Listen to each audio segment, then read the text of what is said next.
Hi, it's duo time. Video 16 would be our last video, but this year Duolingo added two extra tasks or two new updated tasks, so this is not our last video. Love them so much. Let's talk about the speaking sample today, a very important task. Just like the writing sample, this task is super important because the people who receive your scores will be able to hear you talk, but also see your video of you responding to the question. So, in other words, do your hair, bitch. Go brush your hair, bitch.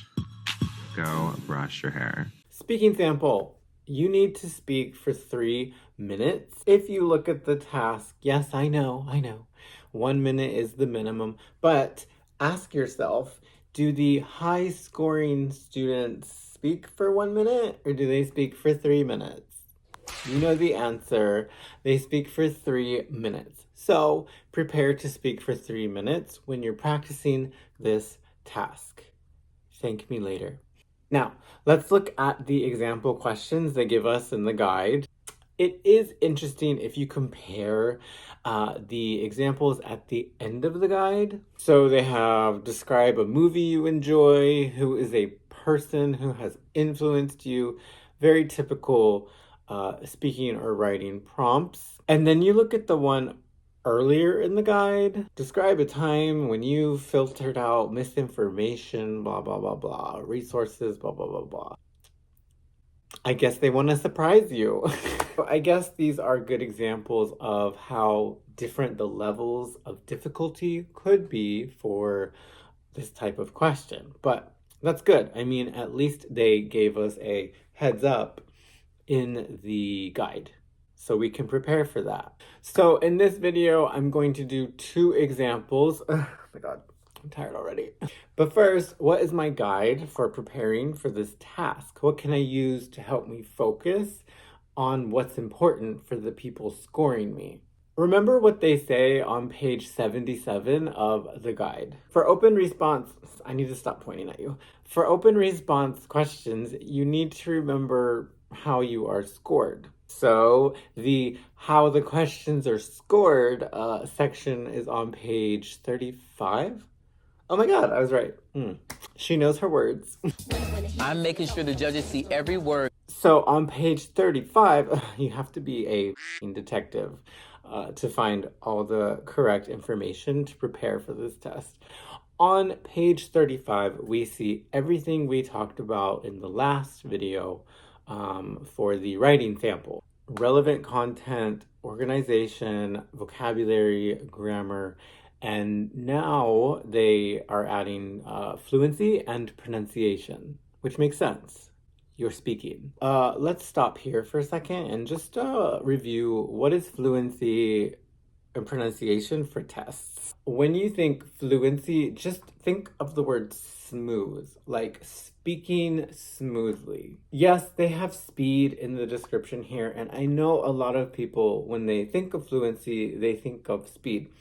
It's true, you don't want to speak super slow. You don't want to speak with a lot of dead space, pauses in your answer. Okay, got it.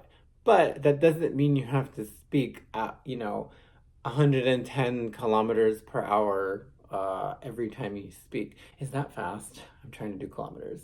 I'm so international.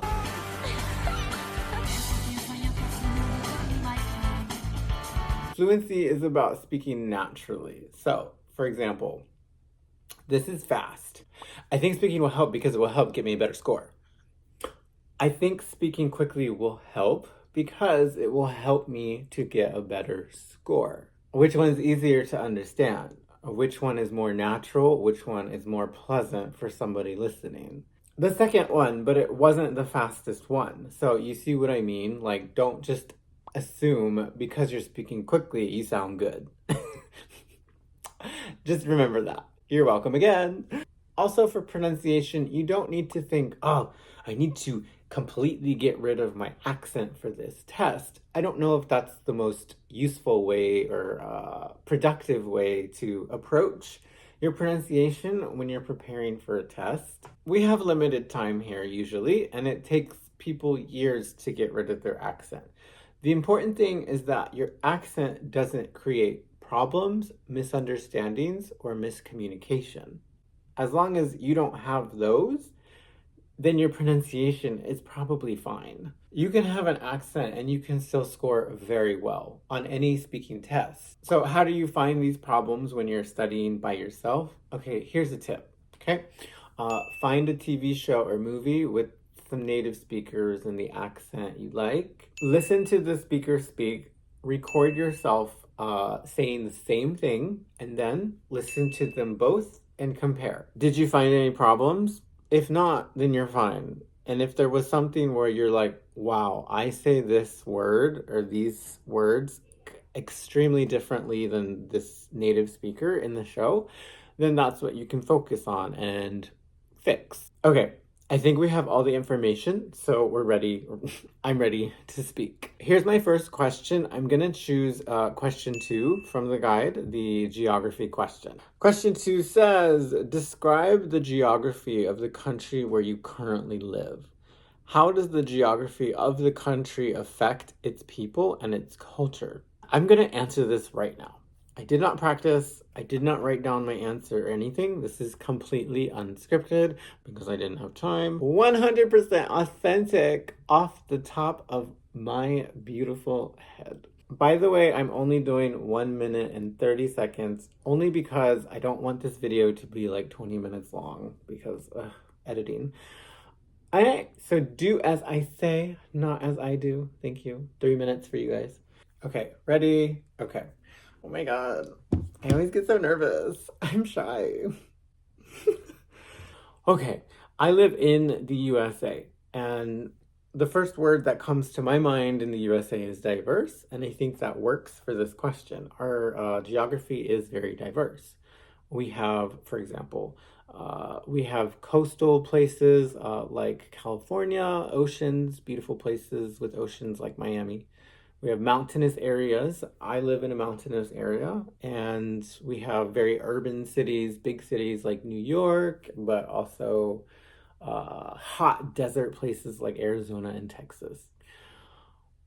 In order to answer the second part of the question about culture, I think we have to compare. If I had to compare the culture of coastal places like Los Angeles, I would describe them as laid back. People who enjoy the beach life. In contrast, you have people who live in the interior of the USA, places like Montana or Kansas, whatever. These places are full of farmlands and they're very spaced out. So people like their space. And then you can contrast this with urban places like New York City, where people love to live life fast paced and they also keep to themselves. So, the US is very diverse. It just depends on where you go. I think the landscape reflects on the people, how they behave, and how they interact with each other. Oh my God. How do you guys do this? Okay, let's go through this answer. I've typed it out so we can look at how they score you on page 35 and then compare with my answer. Starting with content, I do think I did better than the last time I did this in a video. I did answer both questions. Okay, my first paragraph, if you will, is about the basic geography of the United States. Okay, and then in the second one, I really connected it to the culture. So, content, I think I'm okay. Then we go to discourse coherence. Now, they do say this is for writing questions only, which makes sense. When you're writing, you need to make things flow. But I think it's good to do this in speaking too, because I think it helps you organize your ideas, which means it makes it more intelligible. So I would suggest using this descriptor, using this scoring descriptor in your speaking too. It's hard, but I tried to do it here. So my first sentence, I live in the USA, and the first word that comes to my mind in the USA is diverse. And then I talk about the diversity.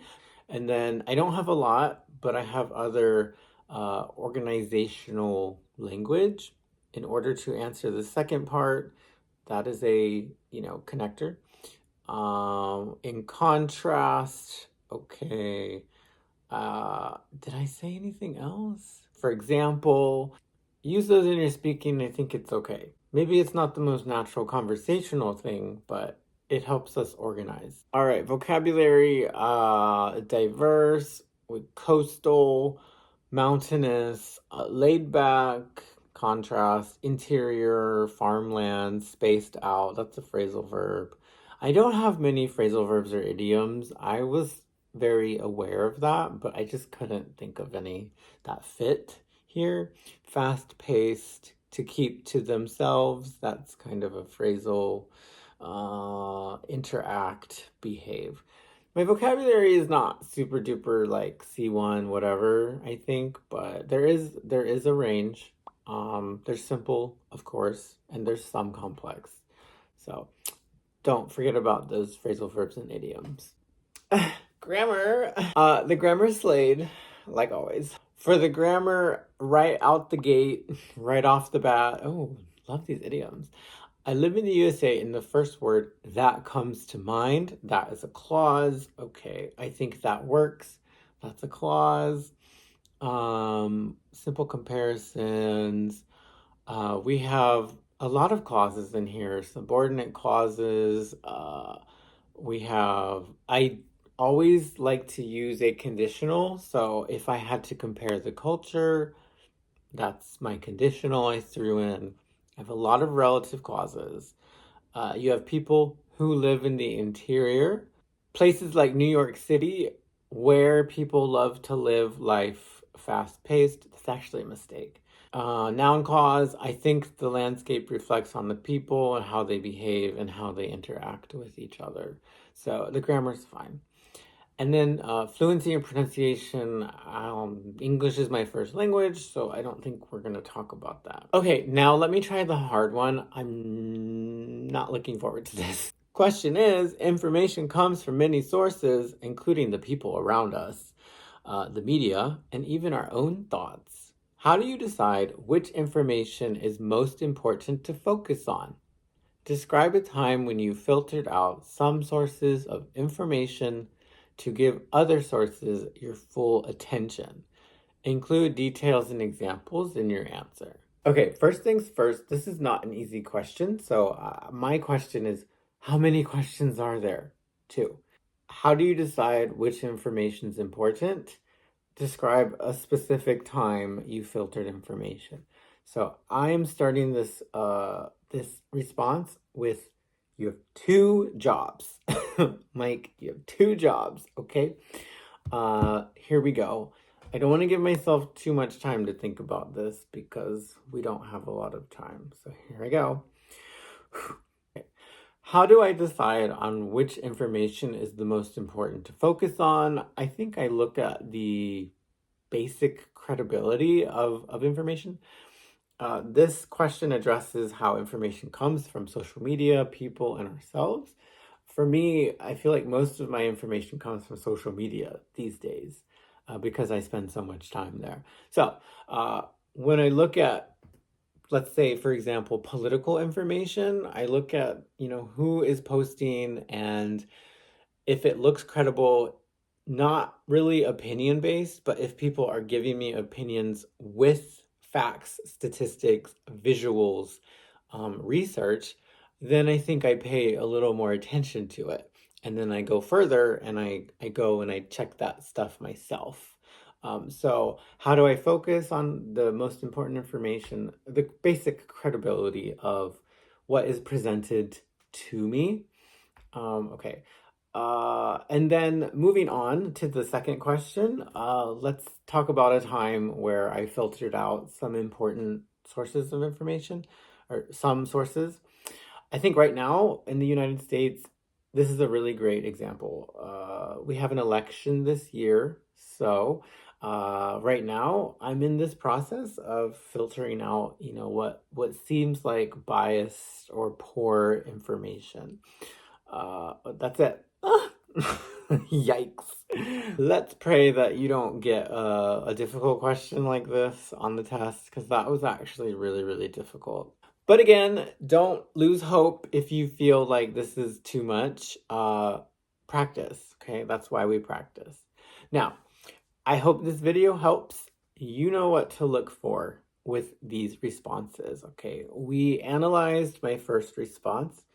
I'm not going to analyze the second one. You can do that yourself. It's really important for you to become familiar with how they score you. So I would suggest analyzing the answer I just did. What did I do well? What could I do better? How was my grammar? How was my vocabulary? How was the content relevance? Was my answer full? And then after you do this, you can do your own answer. Practice your own with questions from this guide, and then analyze your own answer and see where your weaknesses are, okay? It's not an easy task to prepare for, but it's possible. You just have to work a little bit. If there's one thing we know how to do on this channel, it's work. So I will leave you here. Go study. Good luck. Comment if you have any questions. Deuces.